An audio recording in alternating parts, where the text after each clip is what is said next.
My YouTube channel learn with Preeti. और आज हम बात करेंगे अपने लेक्चर 2 के, जिसमें हम थोड़ी बहुत टर्म्स डिस्कस करेंगे कि अकाउंटिंग में एक्चुअली कौन कौन सी ऐसी बेसिक टर्म्स है जिनके बारे में हमें पता होना चाहिए, और अगर हम उनके बारे में जानते हैं तो हम ईजीली इन सारे टर्म्स को यूज़ करके आगे जो हम पढ़ने वाले हैं उसमें हमें थोड़ी हेल्प मिल जाएगी। तो हम आज का लेक्चर शुरू करते हैं। Basic terms use in accounting. Accounting में कौन कौन सी ऐसी बेसिक टर्म्स हैं जिसको हम यूज़ करते हैं फ्यूचर में जब हम बाकी चीज़ें पढ़ेंगे उसमें ये हेल्प करेगी हमें बाकी चीज़ों को ईजीली समझने में। पहला वर्ड है आपके लिए एंटिटी। एंटिटी होती क्या है, क्या चीज़ है? Entity, business entity means specifically identified business enterprises. मतलब वो बिजनेस एंटिटी को सिंपली हम ये बोल सकते हैं कि जो भी बिजनेस एंटरप्राइजेज हैं जिसको हम स्पेसिफिकली आइडेंटिफाई कर सकते हैं कि हाँ ये बिजनेस कर रही है, ये नहीं कर रही है, उसको हम बिजनेस एंटिटी बोलते हैं। इसके बहुत छोटे छोटे एग्जांपल है, जैसे सोल प्रोपराइटर हो गया, पार्टनरशिप हो गया, कंपनी। सोल प्रोपराइटर मतलब एक अकेला इंसान जो बिजनेस चला रहा है। जैसे हमारे घर के आसपास बहुत सारे किराना स्टोर्स होते हैं या मेडिकल स्टोर्स होते हैं, उसका सिर्फ एक ओनर होता है, तो हम उसको बोल सकते हैं कि वो एक सोल प्रोपराइटर बिजनेस चला रहा है।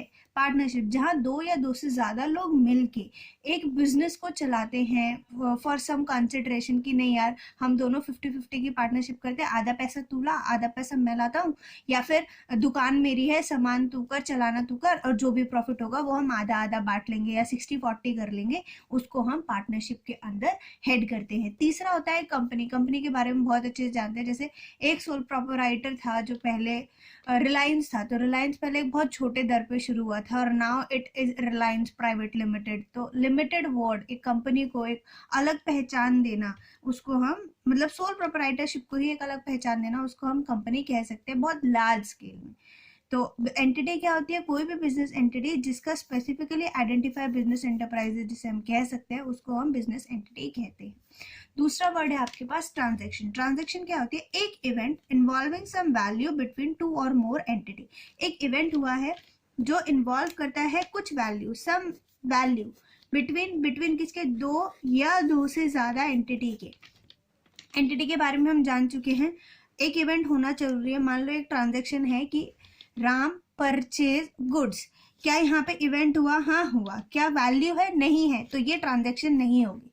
राम परचेज गुड्स फॉर ₹10,000, यहाँ पे इवेंट हुआ है, हाँ वैल्यू हुई है, हाँ राम ने परचेज किया, तो किसी सामने वाले बंदे से परचेज किया होगा। ऑब्वियस ही बात है, जब एक से ज्यादा पार्टी इन्वॉल्व है तभी जाके कोई इवेंट या कोई सेल या परचेज हो सकती है।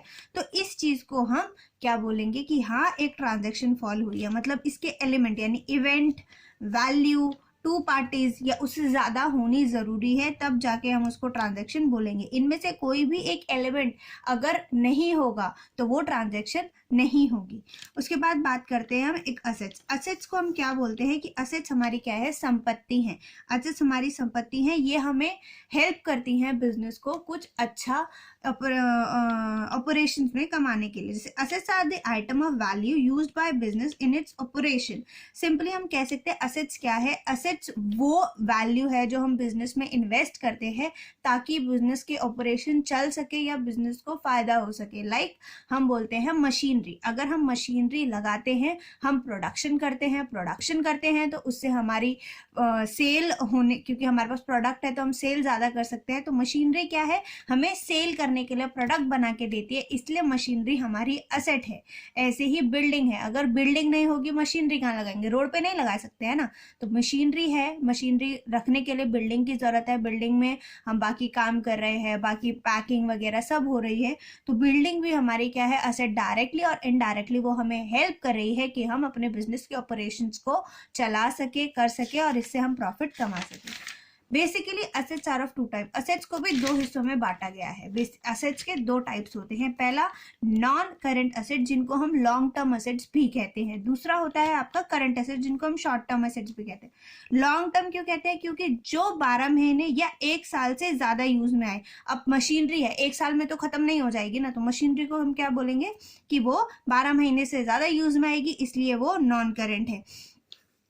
बिल्डिंग है, बिल्डिंग हम एक साल में नहीं बेचते या कुछ नहीं करते, बिल्डिंग सालों साल तक चलती है। अगर हमने कोई लैंड खरीद के रखा है बिजनेस के नाम का कि हम आगे चल के इस पर बिल्डिंग बनाएंगे, तो वो 12 महीने में, साल भर में खत्म नहीं हो जाएगा, वैनिश नहीं हो जाएगा। उसके लिए हम बोलेंगे कि नहीं, ये हमारी नॉन करंट एसेट है, लॉन्ग टर्म एसेट है, ये आगे आने वाले कई सालों तक हमारे पास रहेगी। दूसरी बात करते हैं हम करंट एसेट की।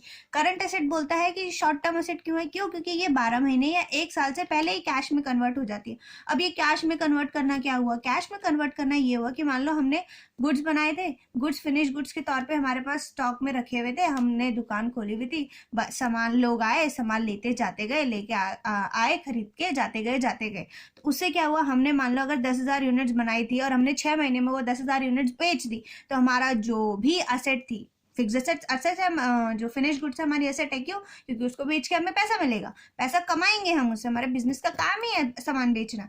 तो वो सामान हमने 6 महीने के अंदर बेच दिया, और 6 महीने 12 महीने से कम होते हैं। मतलब साल भर के अंदर आप कोई भी ऐसा काम करो जिससे आपको पैसा मिल जाए, तो उसको हम असेट बोलेंगे। अब मान लो किसी को आपने लोन दिया था कि भाई ठीक है, तू तेरे को जरूरत है अभी, ठीक है तू मुझसे पैसे ले ले। आपने 50,000 का किसी को लोन दिया, उसने आपने जनवरी में उसको लोन दिया, वो अगस्त में आके बोलता भाई मेरा काम हो गया, थैंक यू, ये पैसे तू अपने वापस रख ले, थैंक यू, तूने मेरी इतनी हेल्प कर दी।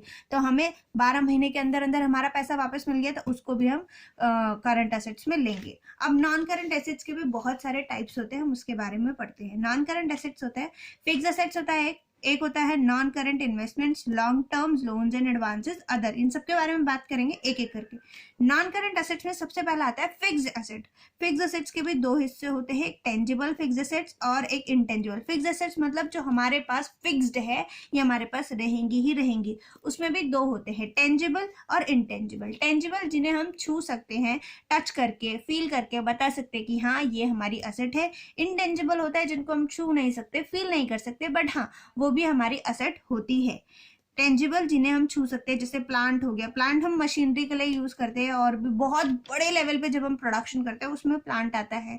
बिल्डिंग हो गई, मशीन हो गई, लैंड हो गया, फर्नीचर हो गया, और बहुत सारी चीजें जिसको हम छू सकते हैं और जो हमारे बिजनेस को इनकम करके या हेल्प करती है इनकम जनरेट करने में, उसको हम टेंजिबल फिक्स्ड एसेट्स बोलेंगे, जिन्हें हम टच कर सकते हैं। इनटेंजिबल बोलते हैं कि जिन्हें हम छू नहीं सकते। अब सब सोच रहे होंगे कि यार इनटेंजिबल ऐसी कौन सी एसेट है जिसको हम छू नहीं सकते लेकिन हमें बिजनेस में फायदा देती है? पहली चीज होती है गुडविल, आपका नाम, आपका ब्रांड। सिंपल सी बात है, मैं बोलूंगी कि आज मैंने ना अपने घर पे आगे एक स्टॉल लगा दिया और मैं वहां पे राज कचौड़ी बेच रही हूँ, कोई नहीं खाएगा, क्यों? या इतना नहीं चलेगा। लेकिन अगर मैं हल्दीराम के नाम से अपने घर के आगे एक स्टॉल खोल दूं, तो डेफिनेटली हल्दीराम की गुडविल इतनी है, हल्दीराम का नाम इतना, वो नाम ही काफी है किसी भी चीज को बेचने के लिए या कुछ करने के लिए। तो हम कहते हैं वो जो नाम है ना, वो जो ब्रांड बना है, that is all about goodwill. Nike हो गया, एडिटास हो गया, जो भी हम ये सब पढ़ते हैं, ये क्या है? गुडविल का पार्ट है। उसके बाद बोलते हैं पेटेंट। क्या हो गया पेटेंट? क्या, मैंने जैसे हम आजकल कोविड के बारे में पढ़ रहे हैं, तो वहां पे कोवैक्सीन की बात करें तो दो कंपनी हैं जो हमारे लिए वैक्सीन बनाती है, that is Covishield and CoWIN, CoWIN I guess. तो जो भी है, वो दो कंपनियां हमारे लिए वैक्सीन बना रही है, उनके पास ही फॉर्मूला है, और फॉर्मूला को वो अपने नाम से रजिस्टर करवा लेते हैं, एक सर्टिफिकेट ले लेते हैं कि ये जो भी वैक्सीन है ये हम बनाएंगे। अब वो क्या करते हैं, अब लोग बोल रहे हैं नहीं यार कमी हो रही है, तो ठीक है यार तुम एक काम करो, सामने वाली फार्मास्यूटिकल कंपनी है वो भी बना लेगी, तो आप ये फॉर्मूला उनको दे दो। तो जब वो फॉर्मूला उनको देंगे तो वो फॉर्मूला के लिए चार्ज करेंगे, तो that formula will help you. क्यों? क्योंकि आपने पेटेंट करा रखा है, आपने उस पर राइट क्लेम कर रखा है। तो वो बोलते हैं कि आप इस पे पेटेंट करा लोगे, तो आप जो भी ये फॉर्मूला यूज करेगा ये चीज बनाने के लिए, दैट वुड हैव टू पे सम अमाउंट टू यू, कि भाई वो आपकी मेहनत, आपने उस पर रिसर्च की थी, आपने उस पर काम किया, तो उसकी मेहनत को वो आपको एज एन मॉनेटरी टर्म में रिटर्न करेगा। ट्रेडमार्क क्या होता है? आप अपने नाम के आगे या उसके आगे एक मार्क बना देते कि ये मार्क जो है, ये स्टाइल जो है, मान लो रिलायंस का आर है, या फिर वो जियो का वो रेड वाला वो है, एयरटेल का सिंबल जो भी है, जो आपके लोगोज हैं, वो आपके अलावा कोई और यूज नहीं कर सकता। आप उसको मार्क कर देते हैं कि नहीं भाई मेरा है, मेरे अलावा कोई और यूज करेगा तो या तो यूज करने के पैसे दो, या फिर उसके बदले ये जो है आप पे मैं केस कर सकता हूँ कि भाई नहीं, आपने मेरा मार्क बिना मेरी परमिशन के यूज किया है और मैं ये एक्सेप्ट नहीं करता हूँ। तो ये सारा फिक्स्ड एसेट्स के बारे में। दो होते हैं tangible, intangible. Plant, building, machine tangible में आते हैं क्योंकि हम इन्हें छू सकते हैं। गुडविल, प्लांट, ट्रेडमार्क एक्सेट्रा जो भी है वो इंटेंजिबल में आ सकते हैं क्योंकि हम इन्हें छू नहीं सकते। एक सर्टिफिकेट होता है नाम के लिए, but patent is nothing we can touch. उसके बाद आता है नॉन करेंट इन्वेस्टमेंट। हम इन्वेस्ट करते हैं शेयर्स में, फिक्स डिपॉजिट में या और किसी चीज़ में। जब हम इन्वेस्ट करते हैं, गोल्ड में इन्वेस्ट करते हैं, तो हम ये नहीं कहते कि भाई आज हमने गोल्ड खरीदा है और इसे 6 महीने में हम बेच देंगे, या फिक्स डिपॉजिट जो हम 6 महीने में खत्म कर देंगे, पॉसिबल ही नहीं है। फिक्स डिपॉजिट शायद मिनिमम 3 या 5 साल की होती है। अब जब वो 1 साल से ऊपर बढ़ गई, जैसे ही वो 1 साल से ऊपर बढ़ गई, वो नॉन करेंट इन्वेस्टमेंट के हिस्से, नॉन करेंट असेट्स के हिस्से में आ गई। और उसके अंदर एक हेड हम बना देते हैं कि नॉन करेंट इन्वेस्टमेंट, एक अलग हेड है, अलग क्लासिफिकेशन कर रहे हैं हम कि जो इन्वेस्टमेंट हमने की वो साल भर से ज़्यादा के लिए की है, इसलिए हम उसे नॉन करेंट इन्वेस्टमेंट का हिस्सा मानते हैं। उसके बाद long term loan and advances की बात करते हैं। ज़रूरी नहीं है ना हम लोगों से लोन लें, हम लोगों को लोन भी तो दे सकते हैं। हमारे पास इतना कैपेबिलिटी है कि हम लोगों को लोन दे सकते हैं। तो अगर हमने साल भर से ज़्यादा के लिए किसी को लोन दिया है या एडवांस दिया है, या फिर हमने अपने ही एम्प्लॉय को साल भर से ज़्यादा के लिए लोन दिया है, उसने घर के लिए या किसी और चीज़ के लिए मांगा है, तो वो हम इस कैटेगरी में डालेंगे कि भाई तुम्हें हमने लोन दिया है, एडवांस दिया है, तो आप long term loans and advances की कैटेगरी में आते हो। और अगर fix assets, non current investment और long term loan and advances में भी कोई छूट जाता है तो हम उसको अदर नॉन करंट एसेट में डाल देते हैं। ये सारा जो भी हमने पढ़ा, ये अभी हमने पढ़ा नॉन करंट एसेट्स के लिए। अब हम बात करते हैं करंट एसेट्स के लिए। करंट एसेट्स भी बहुत सारी होती है, टाइप्स पढ़ते हैं। करंट एसेट का पहला होता है current investments, inventory, trade receivables, cash and cash equivalent, short term loans and advances and other current asset. पहले बात करते हैं करंट इन्वेस्टमेंट की। करंट इन्वेस्टमेंट्स क्या होती है? अभी हमने पढ़ा कि हमने इन्वेस्टमेंट की थी 3 साल या 5 साल के लिए, तो वो आ गई थी हमारी नॉन करंट इन्वेस्टमेंट्स में। लेकिन कुछ इन्वेस्टमेंट ऐसी भी तो होती है जो हम 6 महीने के लिए करते हैं, जैसे रिकरिंग डिपॉजिट होती है। मान लो आज 1 जनवरी है और जून में मेरा बर्थडे है, तो आई विल डिसाइड क्या कि भाई 6 महीने के लिए मुझे पैसा रखना है। अब जरूरी नहीं मैं बैंक में एक अलग से रेकरिंग डिपॉजिट होता है, 6 महीने के लिए मैं 500 रुपए करके जमा करती रही कि भाई अलग से रख रही हूँ, जून में मेरे को बर्थडे के लिए ये पैसा चाहिए, मैंने 6 महीने के अंदर वो पैसा डिपॉजिट से निकाल लिया। That is current investment. जो हम शेयर्स में भी करते हैं कि हमने शेयर में पैसा डाल दिया, अब आज डाला, 4 दिन बाद पता चला बहुत हाइक पे, हमने उसी वक्त बेच दिया। That is also a current investment. उसके बाद हम इन्वेंट्री की बात करते हैं। इन्वेंट्री शॉर्ट में हमारे स्टॉक के लिए यूज किया जाता है कि जो भी हमने सामान बनाया है या बनाने वाले हैं उसको हम इन्वेंट्री बोलते हैं। इसके भी 3 हिस्से। इन्वेंट्री में क्या क्या इंक्लूड होता है, हम ये बोल सकते हैं कि इन्वेंट्री अगर हम बात करें तो इन्वेंट्री में रॉ मटेरियल भी आएगा, वो सामान, कच्चा सामान जिसको हम लेके आए हैं। मान लो अगर मुझे ये पेन बनाना है तो इसके लिए मैंने प्लास्टिक मंगाया होगा, इंक मंगाया होगा, दैट इज रॉ मटेरियल। अब ये भी पार्ट बनेगा क्योंकि आगे चल के इसने भी जो है पेन बनना है, तो इसलिए रॉ मटेरियल इन्वेंट्री का पार्ट है। वर्क इन प्रोग्रेस की बात करें, मान लो मैंने पेन बनाया, अब मेरी ये प्लास्टिक की बॉडी, कैप वगैरह तैयार है, लेकिन इसमें इंक नहीं भरी है और ये इस तरीके से असेंबल नहीं हुआ। क्या मैं ये बोल दूं कि जो मशीन में फंसा हुआ मेरी ये बॉडी है, ये मेरे पार्ट नहीं है? अरे यार, रॉ मटेरियल में तो ये इंक्लूड ही नहीं हुआ क्योंकि ये तो मशीन में था। और अगर मैं बोलूंगी कि ये पूरा पेन बन गया, तो वो भी नहीं है क्योंकि पूरा पेन तो बना ही नहीं है, अभी तो इंक ही नहीं भरी है। तो ये हिस्सा जो ना रॉ मटेरियल में आता है, जो ना मेरे प्रॉपर पेन या स्टॉक में आ रहा है प्रॉपर कि हाँ ये बेचने के लिए तैयार है, अगर वो भी नहीं आ रहा है तो उसको हम बोलेंगे वर्किंग प्रोग्रेस। और कहते हैं कि ये वर्किंग प्रोग्रेस भी इन्वेंट्री का पार्ट है क्योंकि ना ये रॉ मटेरियल में से लिया गया, ना ये फिनिश गुड्स में आया, लेकिन हाँ ये आगे चल के बिकने के लिए रेडी तो होगा ना, तब इसको कैसे इंक्लूड करोगे? इसलिए इसको एक अलग हेड में दे दिया कि अगर इन्वेंट्री है तो कच्चा माल इज और रॉ मटेरियल, जो माल आपका मशीन में अभी प्रोग्रेस में चल रहा है कि नहीं भाई ये बनने के लिए तैयार हो रहा है, अभी नहीं हुआ है, तो that is work in progress. और फिनिश गुड्स क्या होता है? हम बेचने के लिए रेडी है, हम तैयार है कि हम इसको बेच देंगे, अब ये रेडी है, प्रॉपर इसकी पैकिंग होगी और ये बिकने के लिए तैयार हो जाएगा, तो that is finish goods. Third category हमारी आती है ट्रेड रिसीवेबल्स की। ट्रेड यानी जो हम बिजनेस कर रहे हैं, रिसीवेबल जिसे हमें रिसीव करना है। जरूरी नहीं है यार कि हम सारा सामान कैश में बेचे या क्रेडिट मतलब कैश या फोन पे या गूगल पे करें, नहीं है जरूरी। कई बार ऐसा होता है कि जब हम बड़े बड़े बिजनेस करते हैं तो हमें लोगों को उधार सामान देना होता है 3-3 महीने के लिए, 1-1 महीने के लिए, कि चलो ठीक है थोड़ा आप एडवांस दे दो, बाकी आप बाद में जब आपको हम पूरा वो दे देंगे 1 महीने बाद, 2 महीने बाद, जो भी उनका टर्म्स है उस पर वापस कर देना। तो हम उधार सामान, कई बार हम नॉर्मल छोटा उस पर बात करें तो हम किराने पे जाते हैं, वो बुक लेके रखता है कि भैया पूरे महीने का हिसाब एक साथ लिख लो, जो भी है लेते जाएंगे, लिखते जाओ, एंड में आप मुझे बता देना मेरा कितना हिसाब हुआ, मैं वो आपको दे दूंगा। तो एक महीने का क्रेडिट तो हमें किराने वाला भी दे रहा है। तो दैट इज हम उसके लिए क्या है, डेटर्स हैं। डेटर्स के लिए क्या, सिंपली डेटर्स कौन होते हैं, वो लोग होते हैं जिन्हें हम उधार सामान बेचा है, हमने बेचा है। अब वो जो किराने वाला है उसके हिसाब से तो उसने सामान बेच दिया, अब वो कॉपी में लिख रहा है कि पेन गया, तेल गया, शैम्पू गया, ब्रेड गया, ये गया और मिल गया। अब एट दी एंड उसने बोला कि मैडम आपको ना 2,000 रुपये महीने का देना होगा। मैंने ठीक है सर, मैंने उसको एक महीने बाद, क्योंकि सामान तो मैं प्रॉपर ले रही थी, एक महीने बाद मैंने उसको सामान दे दिया कि लो भैया आपके 2,000 रुपये हुए, आप ये पैसा रख लो। तो जो वो प्रॉपर एक महीने तक मुझे सामान दे रहा था उसके लिए मैं डेटर थी कि उसको मुझसे पैसा मिलेगा, मिला नहीं है, मिलेगा, लेकिन वो भी उसके लिए एसेट है। आज नहीं तो कल तो आएगा ना, आज नहीं दे रहा है ठीक है मत दे कोई नहीं, लेकिन एक महीने बाद 2 महीने बाद वो पैसा मेरे पास आना है, उसका मुझे यकीन है, इसलिए मैं उसको ट्रेड रिसीवेबल के हेड पे डेटर्स के नाम से डालती हूँ। Cash and cash equivalent, cash या कैश के बराबर वैल्यू करने वाला चीज।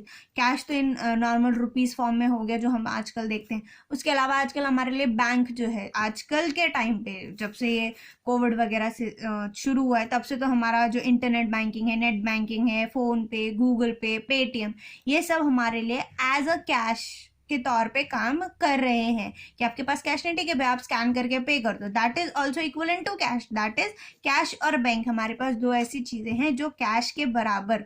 Bank is not a cash, हम मॉनेटरी टर्म में नहीं दे रहे हैं, but yes it is equivalent to cash. क्यों? क्योंकि हमारे ये बैंक से अलग हो जाते हैं। मैं बोलूंगी मेरे हाथ में आज 1,000 रुपए, लेकिन मेरे अकाउंट में 15,000 रुपए, तो टोटल मेरे पास एक तरीके से 16 है, बस हाथ अलग अलग है। मतलब इस हाथ में 1,000 रुपए, इस हाथ में 15,000 रुपए, टोटल तो मेरे पास 16 है ना। अब वो हाथ अलग अलग है, मैटर नहीं करता। इसी तरीके से कैश है, कैश और बैंक भी कैश ही की तरफ है। अभी चाहिए ठीक है एटीएम से जाके निकाल देती हूँ, अभी चाहिए बैंक में ट्रांसफर कर देती हूँ, जो भी आपको सूटेबल लगे।